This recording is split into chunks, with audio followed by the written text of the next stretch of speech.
Yes sir, good morning. Ayan Moto is here. Ayan po, nakikita nyo naman sa likod natin. Ayan, ongoing po ang checkpoint ng Mulong PS dito sa aming AOR. At konting payo lang po sa atin mga motorista at mga sasakyan na nagpapasbay po dito. Konting pasyensya lang po sa mga dumadaan kasi nag-check po tayo sa mga sasakyan, sa mga motor, OR, CR at license.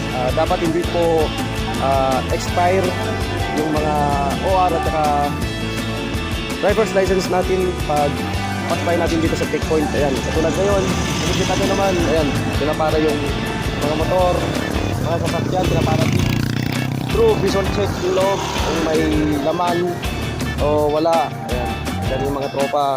Kahit sa mainit-init na panahon, andyan sila para pasilbihan ng taong bayan. And for the safety and peaceful Comelec ngayong darating na May. Ayan. Maraming salamat sa effort ng PNP. God bless. Peace out.